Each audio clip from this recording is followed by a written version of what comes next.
Hello friends, તો આજે આપણે વાત કરવી છે એક ચર્ચાપત્રની. એ ચર્ચાપત્ર આમ જનતા ડિજિટલ કરન્સીનો વધુ ઉપયોગ કરે ને તે માટેનો ચર્ચાપત્ર તૈયાર કરવાની છે. આટલી સૂચના છે.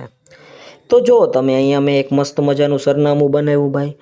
રૂપરાજ Sundari, plot number 26, Sumeru colony, MJ road, ગાંધીનગરનું મેં સરનામું બનાવ્યું ભાઈ. બિલકુલ કાલ્પનિક છે ભાઈ, બરોબર. બિલકુલ કાલ્પનિક સરનામું છે.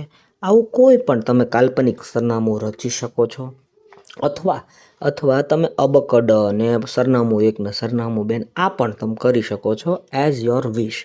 ચાલો, પ્રતિ તંત્રીશ્રી ગુજરાત સમાચાર, હેડ ઓફિસ અમદાવાદ, આવું બનાવ્યું છે. વિષય આપણે લખીએ જ છીએ, ચર્ચાપત્ર પ્રકાશિત કરવા બાબત. ચર્ચાપત્રને તમારે પ્રકાશિત કરવાનો છે એવી બાબત સાથે આપણે વિષય લખ્યો. સાહેબશ્રી, સાદર નમસ્કાર. ઘણા લોકો આવું બોલતા હોય છે, મેં એને લખી નાખ્યું ભાઈ, સાદર નમસ્કાર. આપના સમાચાર પત્ર દ્વારા લોકોને જાગૃત કરવાના અનેક પ્રકારના લેખો આવે છે, જે ખૂબ જ સરાહનીય બાબત કહેવાય.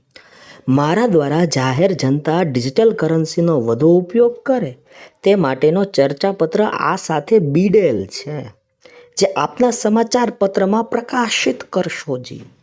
લી આપનો વિશ્વાસો કરીને મેં સહી કરી છે, અને બિડાણ ભાઈ ચર્ચાપત્ર તરીકે મેં બિડાણ પણ અહીં તમને નોંધી દીધું છે. તો જોઈએ, આંગળીના ટેરવે પૈસા ફરે આવું હેડિંગ મેં બાંધ્યું છે ભાઈ.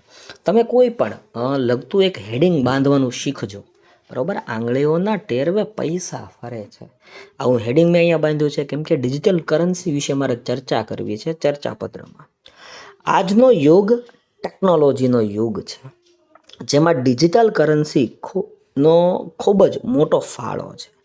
આજના યુગની વાત કરીએ તો શિક્ષિત વ્યક્તિથી લઈને, જો એવું કીધું કે ભાઈ આજના યુગની વાત કરીએ તો શિક્ષિત વ્યક્તિથી માંડીને અશિક્ષિત વ્યક્તિ પણ આ ડિજિટલ કરન્સીનો ઉપયોગ કરે છે. જો દરેક નાગરિક આ ડિજિટલ કરન્સીનો ઉપયોગ કરતો થાય તો ભારત જેવા દેશના અનેક પ્રશ્નોનો હલ લાવી શકાય છે, નિકાલ કરી શકાય છે. ડિજિટલ કરન્સીના ઉપયોગના કારણે ભ્રષ્ટાચાર નાબૂદ થાય છે, કાળા બજારી ઘટે છે, MRP મુજબ જ વસ્તુની કિંમત ચૂકવાય છે, દરેક નાગરિક સુધી ખાતા ખોલવાની પ્રક્રિયા હાથ ધરવામાં આવી છે, અને જેનાથી તે ડિજિટલ કરન્સી વાપરી શકે અને લઈ શકે છે, મેળવી શકે, આપી શકે અને લઈ શકે છે. જો હજી તમારામાં એડ કરવું હોય તો તમે જનધન ખાતા વિશે પણ થોડીક માહિતી એડ કરી શકો, કેમ કે આપણે કરન્સીની વાત કરવી છે ને એમાંય ખાસ કરીને ડિજિટલ કરન્સીની વાત કરવી છે, બરાબર. મોદી સાહેબે બધાને ભાઈ ફરજિયાત ખાતું ખોલી જ નાખો એવું કહીને બધા પાસે ભાઈ ખાતા ખોલાવ્યા છે, તો એ તમે લખી શકો છો. અને આમાં તમારા શબ્દો કેવા નીકળે છે એના ઉપર આધારિત હોય. આ મેં સંપૂર્ણ મારી ભાષામાં મૌખિક બનાવેલું ચર્ચાપત્ર છે. પેપર ચેકર હોય તો આરામથી મને આમાં 8 8.5 માર્ક આપે જ, બરાબર, હું માનું ત્યાં સુધી, બરાબર. એટલે વ્યવસ્થિત તમે લખો તો આરામથી ચર્ચાપત્રમાં તમારા માર્ક વધારે મળે જ. ચાલો, હજી 1-2 પેરેગ્રાફ છે. ભારત સરકાર દ્વારા UPIની સિસ્ટમ બનાવવામાં આવી છે, બરોબર. યુનિફાઈડ પેમેન્ટ સિસ્ટમ તમે જાણો છો, જે ડિજિટલ કરન્સીના હેરફેર માટે ઉપયોગી બને છે. વર્તમાન સમયમાં જોઈએ તો Paytm, PhonePe, Google pay, Bharat pay વગેરે જેવી એપ્લિકેશનથી આ ડિજિટલ કરન્સીની હેરફેર થતી જોવા મળે છે.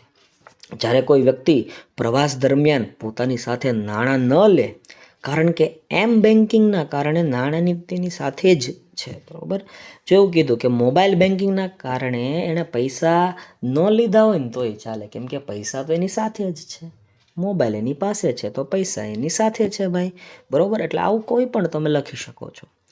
બેન્કો પણ પોતાની એપ્લિકેશન્સ વિકસાવી રહી છે. જો બેન્કો અલગ અલગ એપ્લિકેશન આપે છે, તમે આમાં એડ કરી શકાય છે ભાઈ, કે SBI બેંક દ્વારા યુનો નામની એપ્લિકેશન આપવામાં આવે છે, બરાબર.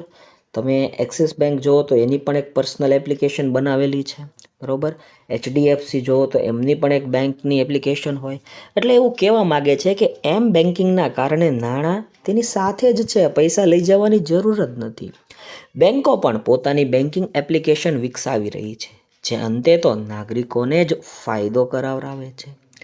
મિત્રો, ડિજિટલ કરન્સી આપવાથી કે સ્વીકારવાથી વ્યવહારની નોંધ રહે છે, વ્યવહારની નોંધ થાય છે, જેથી રોકડ વ્યવહાર ન થાય, બરાબર, અને જેના લીધે કાળું નાણું સર્જાય નહીં અને આ સમસ્યાને પણ હલ કરી શકાય છે. થોડા વર્ષો પહેલાં બિટકોઇન કોને કહેવાય? કોઈને ખબર જ નહોતી ભાઈ બિટકોઇન કોને કહેવાય. આવી જાણ સામાન્ય લોકોને પણ ન હતી, પરંતુ આધુનિકતાને કારણે લોકોને ખ્યાલ આવે છે કે બિટકોઇન એ એક ડિજિટલ કરન્સી છે. આવી તો અનેક પ્રકારની વિદેશી ડિજિટલ કરન્સી જોવા મળે છે, બરાબર. ચાલો પછી હજી એક પેરેગ્રાફ આપણી સમક્ષ છે. આમ આટલી ચર્ચા પછી એટલું તો સ્પષ્ટ છે, જો દરેક નાગરિક આ ડિજિટલ કરન્સીનો ઉપયોગ કરશે તો વિકસિત ભારત 1947 અને ડિજિટલ ઇન્ડિયાનું સ્વપ્ન જે મોદી સાહેબે સેવેલું છે, તમે જાણો છો, એને સાકાર કરી શકાય છે. અને ભારત જેવા દેશ માટે તો આ ખૂબ જ સારી જ બાબત છે. લી કરીને તમારે મસ્ત મજાની સિગ્નેચર કરી નાખવાની. હવે ચર્ચાપત્રમાં કમેન્ટ હું ચેક કરતો હોઉં છું તો ઘણા લોકો મને કહેતા હોય છે કે ભાઈ લીટીને અડાડીને લખો કે કેમ. જો ગુજરાતીનો નિયમ એવો જ છે કે ભાઈ ગુજરાતી લીટીને બરાબર અડાડીને, એટલે કે આ જે લાઈન છે ત્યાંથી ટીંગાતું હોવું જોઈએ, બરાબર. નિયમ આ જ છે. પણ તમારે એક સરખું લખાણ રાખવાનું, બરાબર, એક સરખું લખાણ રાખવાનું. જો અહીંયા મેં આ સરનામું બનાવ્યું છે ને એ કાલ્પનિક છે ભાઈ, કાલ્પનિક સરનામું, અને મોટા સિટીનું જ કાલ્પનિક સરનામું બનાવવાનું ભાઈ, કોઈને ખબર જ ન પડે, બરાબર. મોટા સિટીના કાલ્પનિક સરનામા બનાવવા એ પણ એક ખાસ તમે નોંધજો ભાઈ. પછી ખાસ જે તમે મોકલનાર છે એમનું પણ એક કાલ્પનિક સરનામું તૈયાર કરી રાખો, બરાબર.